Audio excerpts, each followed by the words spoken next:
Hello and welcome back to SNS Wrestling Talk, and today I'm just doing a quick review on Saturday night's main event. You got me, Skel, and beside me is a new co-guest, co-star, whatever you want to call it, it's Paddington.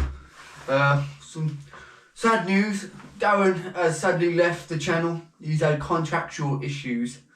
So at least I ain't got to put up his bag jokes anymore. Right, so what do you reckon of his bag jokes, Paddington?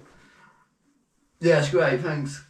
So what we'll do, we'll start off with the negatives, because it's always negative, and the bad news, the bad news about Darren, but it is what it is what Saturday night's main event, we'll talk about the bad points, and the first bit for me was no title changes. Did I expect anything? Not really. It's more of a glorified house show, but it was entertaining. But again, it's what it is, and it's just a glorified house show, really. I mean, but it's so you can watch these house shows on YouTube. They might go further with them, I reckon. They might do different ones, but there is good points to it. We'll just go with the bad points to start off with. Sadly, Sheamus as well has lost his intercontinental match again.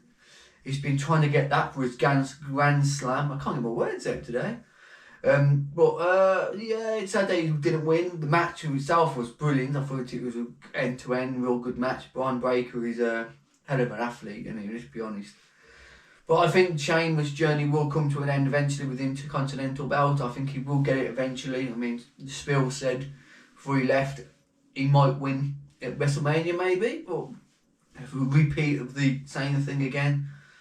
I don't know, but where do them two go next? I don't know, really. But I know it was a good match. It's just sad that Sheamus didn't win it. Another bad point was, they setting Shawn Michaels up for a return. HBK was always one of my legends growing up, you know. He was brilliant, wasn't he, when he was younger, Heartbreak Kid. When he started off his career as that tag team, and then he went solo. He's always been better as a heel, in my opinion, but well, he is. But I hope he doesn't return. I hope they're not setting that up for it either, because although he was great, he's past it now. Let's be honest. With the match with Undertaker and Kane in Saudi Arabia, that was just dreadful, and I really hope he doesn't come back. I mean, if he was back as the old HBK, I think we'd all love it, but he sadly won't be, will he? He's over the hill.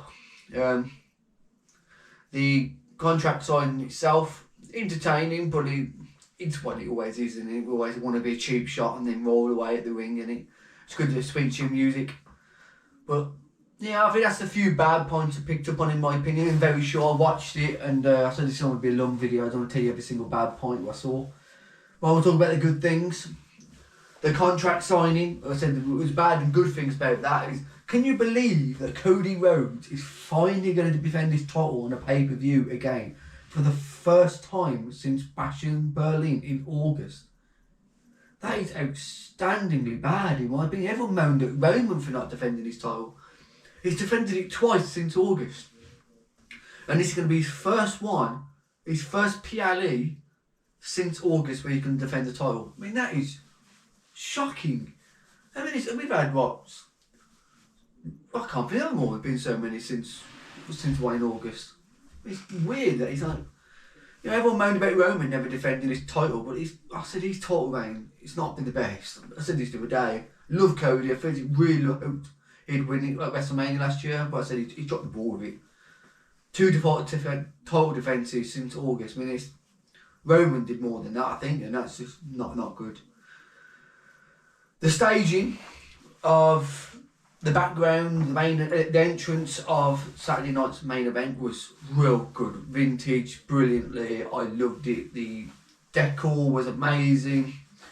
I can't fault it, really. And the use of legends there as well. The legends used to use those entrances. Reminds you back when it used to be really, really good, those sort of Saturday night main events. I mean, it'd be interesting to see if they bring back In Your House. I know they do it on NXT, but In Your House was great as well, I thought. I used to love them. Shawn Michaels coming out the crowd, making them wait the extra 3-4 minutes just to vibe up the crowd. That was brilliant, you know what I mean? But yeah, we had all the legends there. You had Mark Henry, Blaze, Arn Anderson, Ted DiBiase, $1 Million Man, and then you had Hacksaw Jim Duggan, who I said the other day is rumoured to be in the Rumble. Now, Darren Spills was adamant he wouldn't be, but when now you see him there in Saturday night's main event, is there a little glimpse that he may be in it? What do you reckon? Thanks for your input again. Jesse Ventura on the mic. Absolutely wonderful. I think he's done brilliantly. He's not as young as he used to be, but I think he's brilliant on it.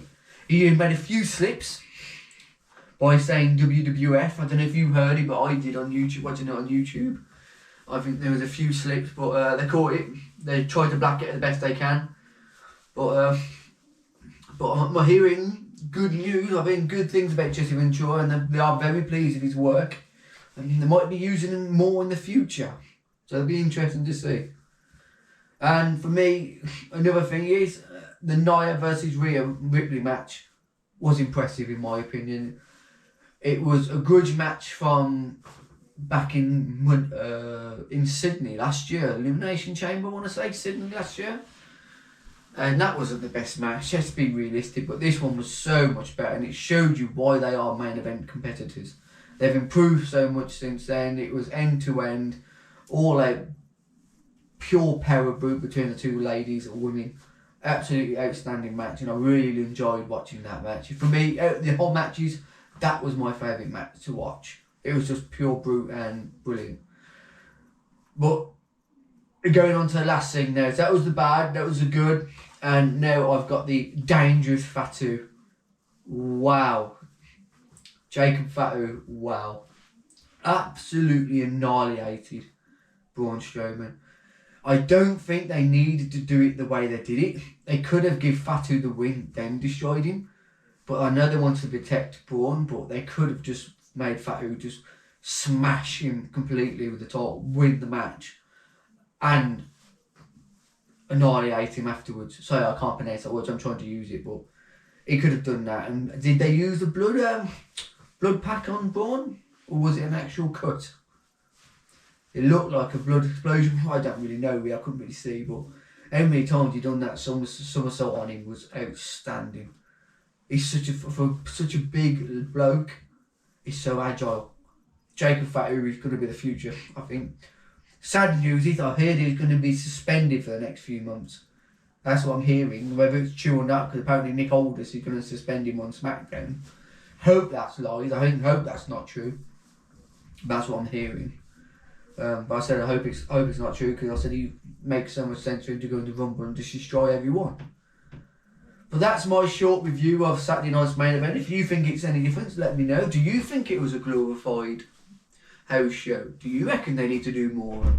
I think they're really, really good, and I think they could do more. They just need to get the storylines in there with it.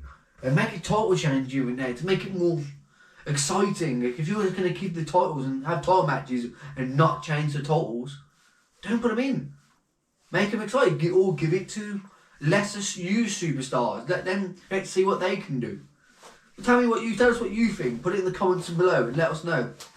Because we want to see what you all think and see if we can get this channel moving.